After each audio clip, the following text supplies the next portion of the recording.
അതായത് ഈ മക്കള് നമ്മൾ സ്നേഹിക്കണം, കമ്മ്യൂണിക്കേറ്റ് ചെയ്യണം, അവരോട് എല്ലാവിധ അടുപ്പവും ഫ്രണ്ട്ഷിപ്പും എല്ലാം കീപ്പ് ചെയ്യണം.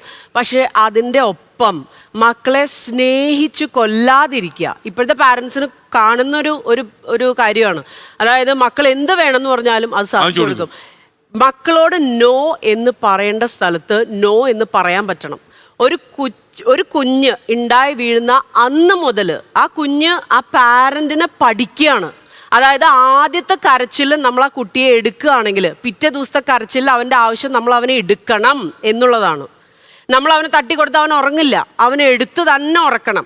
അപ്പം ഈ പിള്ളേർ നമ്മളെ സ്റ്റഡി ചെയ്ത് അവർ പറയുന്ന എല്ലാ കാര്യങ്ങളും സാധിച്ചു കൊടുത്ത് നിന്നാൽ, അതായത് മോനെ പോലെ, അയ്യോ മോനെ പോലെ എന്ന് പറഞ്ഞ് നിൽക്കുമ്പം മോൻ്റെ ഇത് ഞാനിപ്പോൾ പോവും, എൻ്റെ ഒരു അടിയടിച്ചാൽ ഞാനിപ്പോൾ പോവും, മനസ്സിലായി? ആ ഒരു ആറ്റിറ്റ്യൂഡാണ് ഇപ്പോഴത്തെ പിള്ളേർക്ക് എല്ലാവർക്കും.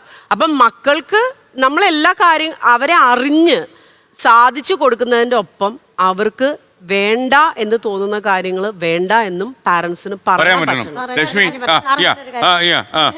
ഞാൻ ഇടയ്ക്കിടയ്ക്ക് വിളിച്ചു, പക്ഷെ എനിക്ക് പറയാൻ പറ്റില്ല. ഞാൻ ആള് സംസാരിച്ചപ്പോഴാണ് വിളിച്ച, കണ്ണാടി പിങ്ക് ഉടുപ്പിട്ട. ഞാനും അങ്ങനെയുള്ള ഒരു വീട്ടിൽ നിന്ന് വരുന്നതാണ്. അപ്പൊ നമ്മൾ വളരെ ടീനേജ് പ്രായത്തിലൊക്കെ ബാക്കി ഈ പിയർ ഗ്രൂപ്പ് പിള്ളേരുമായിട്ട് ഇടപെടുമ്പം എൻ്റെ എല്ലാ പ്രാവശ്യത്തെ വിചാരം എൻ്റെ വീട് പോലെയാണ് എല്ലാ കുട്ടികളും, എല്ലാ വീടുകളിലും ഇങ്ങനെയാണ്. പിന്നെ എന്താ നിങ്ങൾക്ക് ഇത്ര പ്രശ്നം, നിങ്ങൾക്ക് മാത്രം എന്താ ഒറ്റപ്പെടൽ? എനിക്ക് ഒറ്റപ്പെടലില്ലല്ലോ, പിന്നെന്താ നിങ്ങൾക്ക് മാത്രം ഒറ്റപ്പെടൽ? പക്ഷേ അപ്പോഴാണ് നമ്മൾ മനസ്സിലാക്കുന്ന എല്ലാ അച്ഛനമ്മമാരും ഒരുപോലെയല്ല നമ്മളുടെ അടുത്ത് പെരുമാറുന്നത്.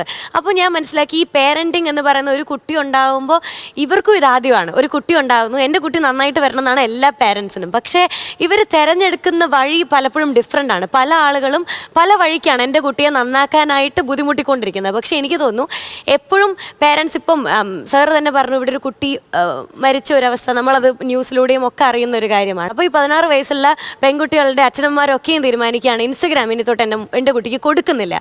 അതൊരു ഡിഫറെൻറ്റ് വശമാണ്. അതിനപ്പുറത്തേക്ക് ഇൻസ്റ്റഗ്രാം എന്ന് പറയുന്ന ഒരു പ്ലാറ്റ്ഫോം ഉണ്ടെന്നും ഇതിനെ എങ്ങനെ നമ്മൾ നന്നായി ഉപയോഗിക്കാമെന്നും കൃത്യമായി പഠിപ്പിച്ച് കൊടുക്കുന്നതാണ് ആക്ച്വൽ പേരൻറ്റിങ്. കാരണം നന്മകൾ മാത്രമുള്ള ഒരു സൊസൈറ്റിയിലേക്കല്ല നമ്മൾ അടുത്ത സ്റ്റെപ്പ് കടന്നു വെക്കാൻ പോകുന്നത്. സോ അതുകൊണ്ട് എല്ലാ സോഷ്യൽ മീഡിയ പ്ലാറ്റ്ഫോമുകളിലും നമ്മൾ വേണം അവെയറായിട്ട് എങ്ങനെ ഇത് ഉപയോഗിക്കാം എന്നൊരു അഡൽട്ടിന് പറഞ്ഞു കൊടുക്കാൻ പറ്റുന്നിടത്താണ് കൃത്യമായ പേരൻറ്റിങ് വരുന്നത്. ലോകത്തെവിടെയായാലും ഏത് സമയത്തും 24 വാർത്തകളും ഓഗ്മെന്റഡ് റിയാലിറ്റി പാക്കേജുകളും എക്സ്പ്ലെയിനറുകളും വിശദമായി കാണാൻ ഞങ്ങളുടെ യൂട്യൂബ് ചാനൽ നിങ്ങൾക്ക് സബ്സ്ക്രൈബ് ചെയ്യാം.